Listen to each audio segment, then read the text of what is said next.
Assalamualaikum warahmatullahi wabarakatuh. Selamat pagi, Selamat siang, selamat sore, dan selamat malam kepada kalian semua yang menonton video kali ini. Sebelumnya saya ucapkan puji dan syukur kita kepada Tuhan Yang Maha Esa, dan terima kasih sebelumnya kepada Ibu Siti Rahma Sudirman MAK yang menjadi dosen pengampu pada mata kuliah manajemen keuangan kelas kami. Jadi di sini kami akan mempresentasikan manajemen piutang.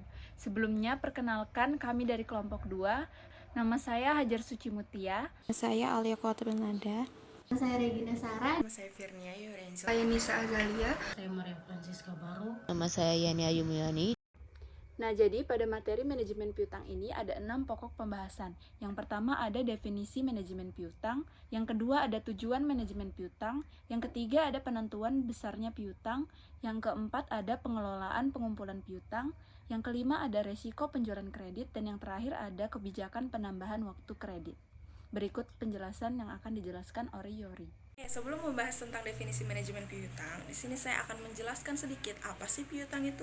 Jadi piutang adalah tagihan perusahaan kepada pelanggan atau pihak lain yang membeli produk perusahaan. Jadi piutang ini muncul karena adanya penjualan secara kredit.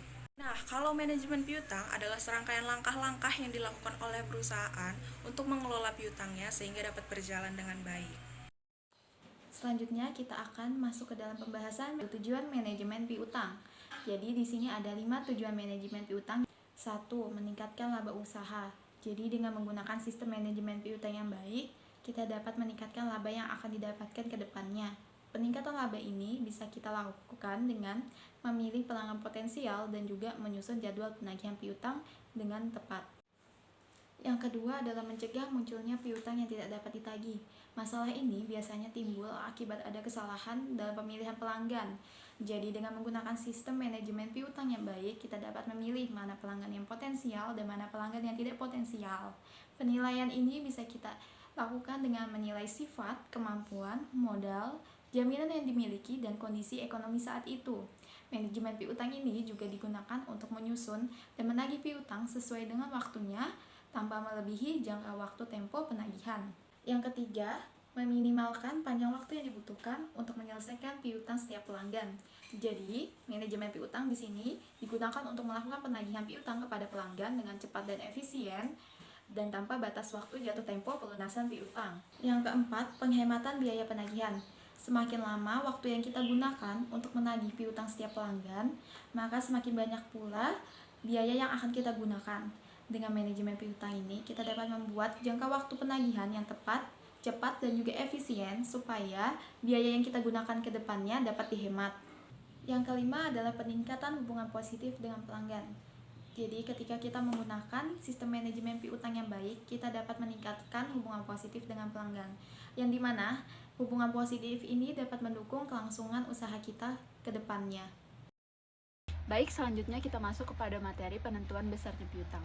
Jadi penentuan besarnya piutang ini dipengaruhi oleh beberapa faktor.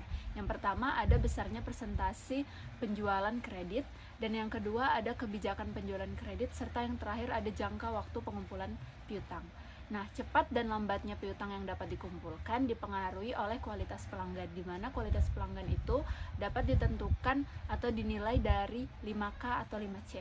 Yang pertama ada karakter atau character, berkaitan dengan niat pelanggan untuk memenuhi kewajibannya. Yang kedua ada capacity atau kapasitas, berkaitan dengan kemampuan pelanggan untuk memenuhi kewajibannya sehubungan dengan kredit yang diterima.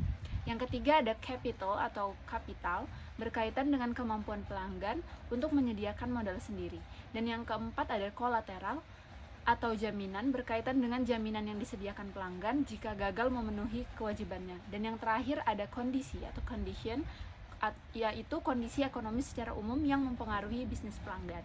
Nah, jadi penilaian karakter pelanggan dilakukan untuk menilai sejauh mana pelanggan akan memenuhi kewajiban kreditnya. Perusahaan juga dapat memberikan scoring untuk menentukan kualitas pelanggan, sebagai contoh skor 1 bagi pelanggan yang memiliki kemungkinan piutang macetnya di bawah 10%, skor 2 untuk 10% hingga 20%, skor 3 20% hingga 30%, dan seterusnya. Kalian bisa lihat alur penentuan besarnya piutang itu dapat diringkas dengan sebagai berikut. Jadi penentuan piutang itu jika dilihat dari siklus di atas, maka perusahaan itu menentukan kebijakan kredit dan pengumpulannya di mana mencakup waktu penjualan, kualitas pelanggan, serta usaha pengumpulan. Dari ketiga kebijakan tersebut maka akan menghasilkan jangka waktu kredit. Kemudian perusahaan menentukan bahwa persentase kebijakan kredit ditetapkan melalui penjualan total. Sehingga dari hal tersebut perusahaan dapat mengetahui besarnya penjualan kredit. Nah, dari jangka waktu dan besarnya penjualan kredit tadi, maka perusahaan akan mengetahui besarnya investasi piutang. Nah, jadi dari penentuan besarnya piutang tadi, piutang yang ditimbulkan karena penjualan kredit akan menentukan besarnya tingkatan putaran piutang. Nah, perputaran piutang atau receivable turnover merupakan periode terikatnya piutang sejak terjadinya piutang tersebut sampai piutang tersebut dapat ditagih dalam bentuk kas dan kembali dibelikan menjadi persediaan dan dijual kembali secara kredit menjadi piutang kembali. Nah, skema perputaran piutang bisa kalian lihat pada PowerPoint di atas bahwa perusahaan akan melakukan piutang, kemudian akan mendapatkan kas. Kas tersebut akan dibelikan menjadi persediaan dan persediaan tersebut kembali dijual secara kredit dan menjadi piutang kembali. Nah, tingkatan perputaran piutang juga dapat dicari dengan membagi jumlah penjualan kredit bersih atau net sales per tahun dengan rata-rata piutang atau average receivable. Nah, di mana rumusnya penjualan kredit dibagi rata-rata piutang dikali 1. Selanjutnya di pengelola pengumpulan piutang. Pengelola pengumpulan piutang memerlukan kelihatan kepada bagaimana prosedur yang digunakan untuk menagih piutang. Proses penagihan piutang memerlukan biaya. Biaya akan ditanggung pada besar kecilnya tagihan dan sistem pelanggang. Banyaknya kredit, macet akan menyulitkan kelangsungan usaha. Oleh karena itu suatu usaha perlu mengambil sikap tegas agar pengambilan piutang tidak terganggu. Selanjutnya, pengumpulan piutang untuk penjualan yang tidak berdiskon. Kebijakan kredit optimal yaitu keseimbangan antara manfaat yang diperoleh dengan biaya yang dikeluarkan dalam pemberian kredit, tergantung pada kondisi masing-masing perusahaan. Untuk itu, perusahaan harus mengatur secara teratur jangka waktu pengumpulan piutang untuk schedule umur piutang dari masing-masing pelanggan. Pemantauan ini akan berlangsung melibatkan pola arus kas yang dapat dikelola perusahaan. Menjelaskan soal berikut ini. Jadi di sini itu diketahui besaran penjualan kreditnya yaitu sebesar 60% dari total penjualan, jangka waktu kreditnya selama 4 bulan dan angsuran kreditnya pada bulan pertama dan kedua sebesar 30%, pada bulan ketiga dan keempat sebesar 20%. Jadi saya di sini contohkan 3 bulan pertama ya. Jadi pada bulan Januari dan Februari besaran total penjualannya itu sama yaitu sebesar 5 juta. Penjualan kreditnya maka tinggal dikali 60%, 5 juta dikali 60% maka hasilnya 3 juta. Dan untuk mencari penjualan tunainya maka tinggal dikurangkan saja penjualan total dengan penjualan kreditnya. 5 juta dikurang 3 juta maka hasilnya 2 juta untuk penjualan tunainya.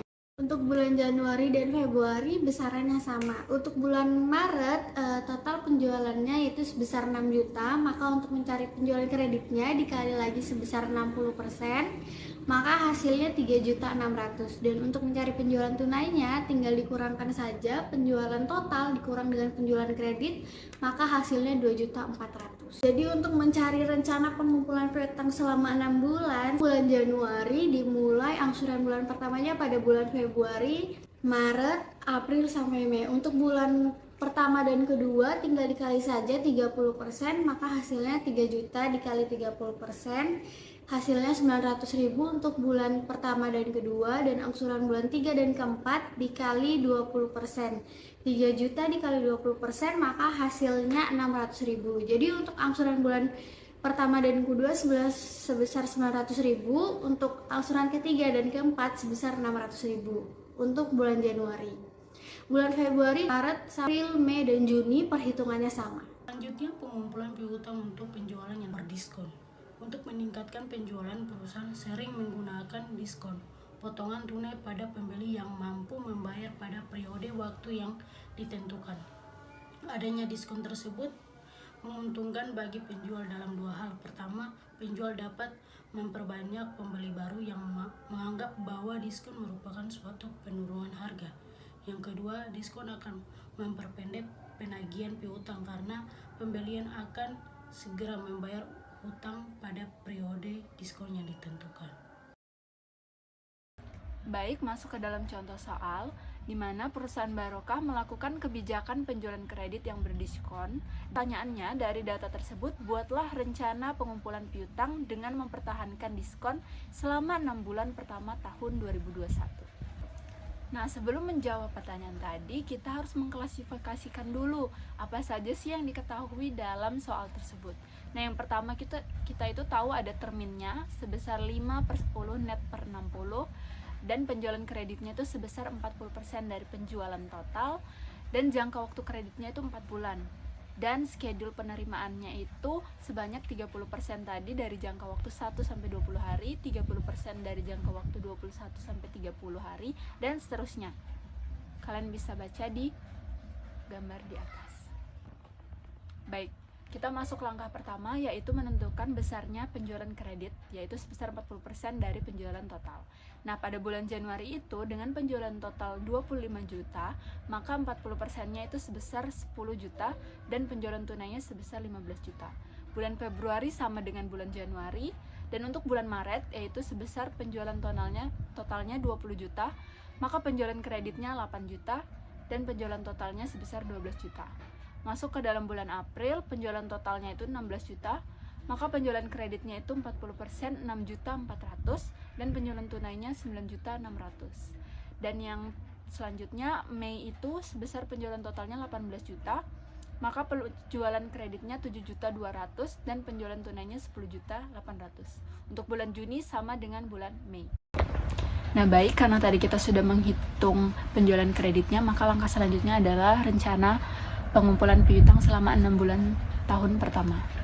Nah, pada piutang bulan Januari dengan penjualan kredit 10 juta, maka pengumpulan piutangnya pada bulan Februari itu periode pertama itu ada periode 1-20 hari, di mana persentasenya itu sebesar 30% dikali dengan penjualan kreditnya 10 juta. Maka dapat 3 juta. Nah, karena tadi ada termin 5/20, maka mendapatkan diskon sebesar 5% dikali dengan periode diskonnya sebesar 3 juta. Nah, kemudian kita selisihkan. Selanjutnya kita hitung yang periode tidak berdiskon selama 21-30 hari tadi dengan persentase 30%, maka dikalikan dengan penjualan kredit. Hasilnya tadi dijumlahkan, maka dapatlah jumlah penerimaan piutang pada bulan Februari.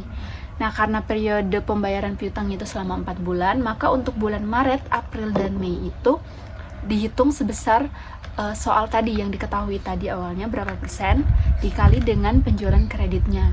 Kenapa tidak dikenakan diskon? Karena dia lewat dari termin yang ditentukan, yaitu sebesar 5/20 saja. Oke, untuk piutang pada bulan Februari, Maret, April, Mei, dan Juni perhitungannya sama. Jika dia masuk ke dalam periode diskon, maka dikenakan diskon, jika tidak, maka tidak. Nah, setelah itu, setelah dihitung tadi, maka kita dapat mengakumulasikannya pada tabel bulan pengumpulan piutang. Maka terdapatlah tabel di atas dan diketahui berapa besaran tiap bulan pengumpulan piutang tersebut. Selanjutnya kita akan masuk ke materi penjualan kredit. Kebijakan penjualan secara kredit akan meningkatkan penjualan, tetapi juga menimbulkan resiko.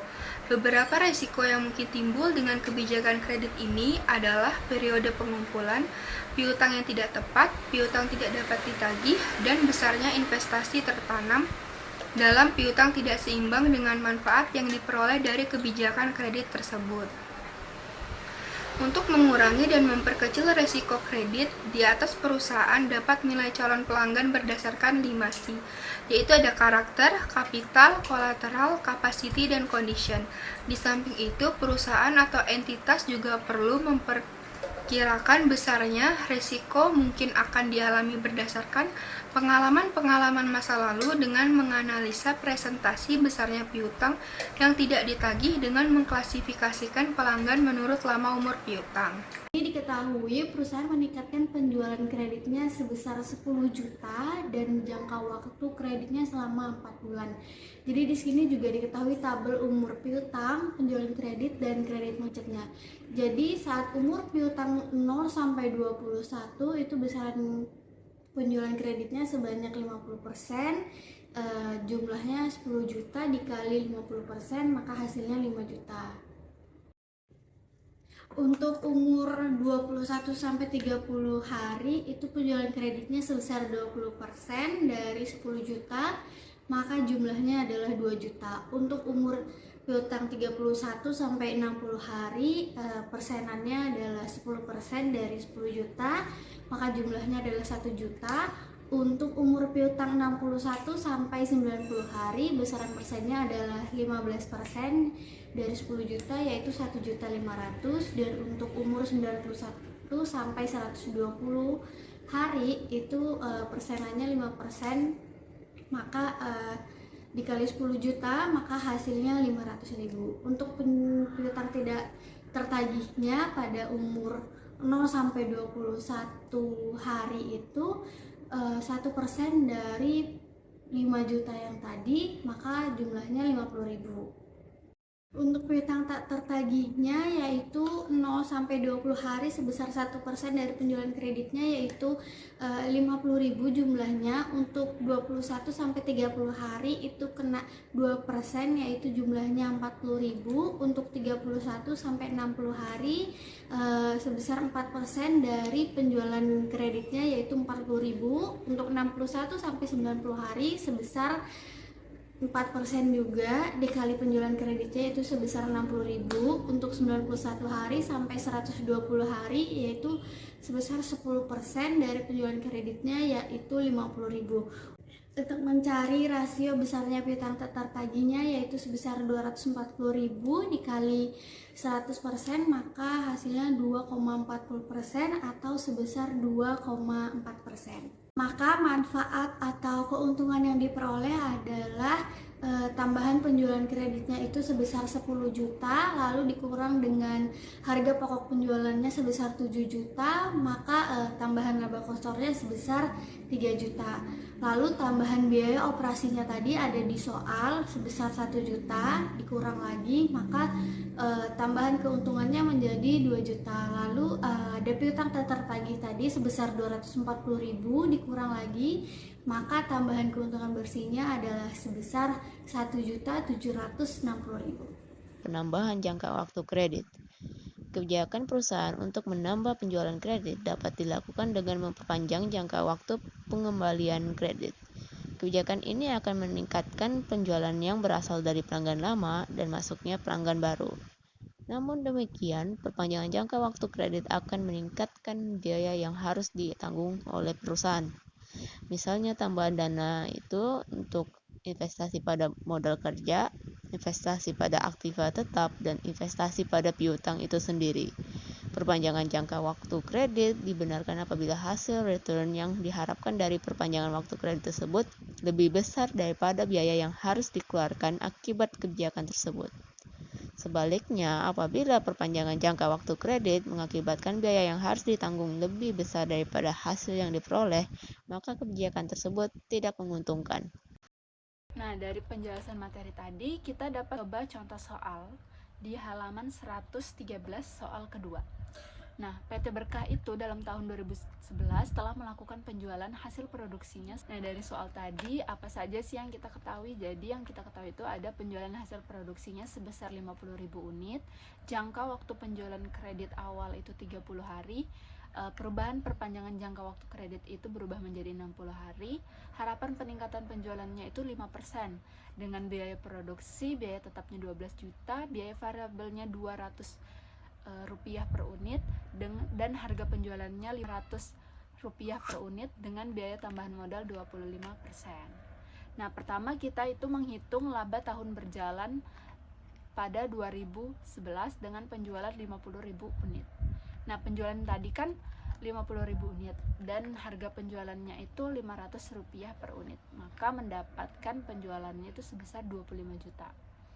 Dengan biaya tetap 12 juta dan biaya variabelnya tuh 50.000 unit dikali 200 rupiah itu sebesar 10 juta. Maka harga pokok penjualannya itu sebesar 22 juta dan labanya itu sebesar 3 juta. Selanjutnya menghitung laba tahun 2012. Tadi kan penjualannya diharapkan naik 5%, maka penjualannya sebesar 105%. Dikali 50.000 unit itu, maka penjualan yang diharapkan itu sebesar 52.500 unit. Nah, maka penjualannya itu sebesar 52.500 dikali 500 rupiah, maka hasilnya 26.250. Dan biaya tetapnya sama 12 juta, sedangkan biaya variabelnya 52.500 unit dikali 200 rupiah, maka hasilnya 10.500. Dan harga pokok penjualannya sebesar 22.500, maka akan mendapatkan laba sebesar 3.750. Selanjutnya kami hitung tambahan laba dan biaya modal tahun 2011.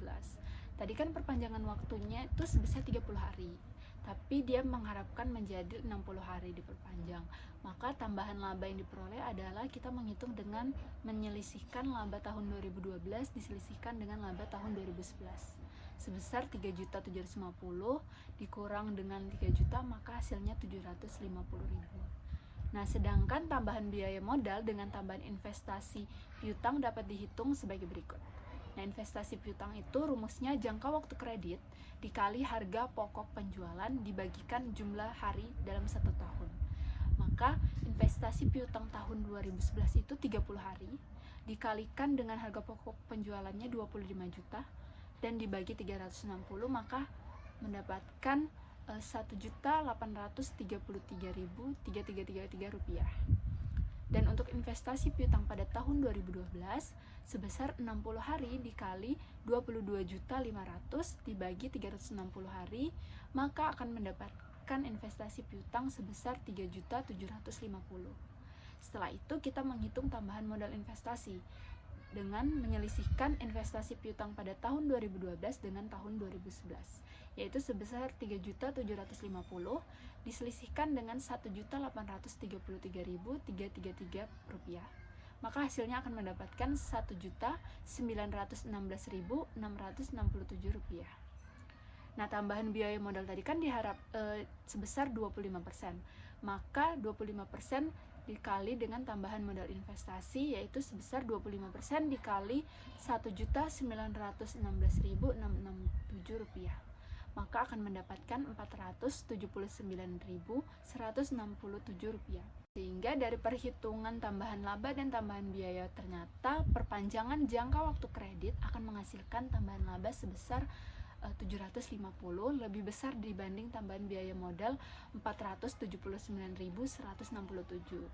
Nah, apa sih kesimpulannya? Adalah oleh karena itu kebijakan memperpanjang jangka waktu kredit dapat dibenarkan karena dapat mengakibatkan keuntungan karena hasil return lebih besar daripada biaya atau cost yang dikeluarkan. Jika hasilnya sebaliknya, maka tambahan laba dan tambahan biaya itu tidak perlu dilakukan. Jadi kesimpulannya pada perhitungan ini perpanjangan jangka waktu kredit itu dapat dilakukan. Jadi kesimpulannya, manajemen piutang ini sangat penting bagi suatu perusahaan dalam mengelola piutangnya. Kadang kita mikir, kenapa sih harus ada penjualan secara kredit? Kenapa nggak penjualan itu secara tunai aja? Kan kalau penjualan kredit itu bisa merugikan kita. Bisa aja pelanggan itu nggak ngebayar utangnya ke kita. Nah, jadi penjualan kredit ini adalah salah satu cara bagi perusahaan untuk memikat pelanggannya. Oleh karena itu, penting bagi suatu perusahaan untuk mengelola piutangnya. Salah satunya, untuk meminimalisir terjadinya kerugian akibat piutang tersebut. Nah, itu tadi pemaparan materi terkait manajemen piutang oleh kelompok 2.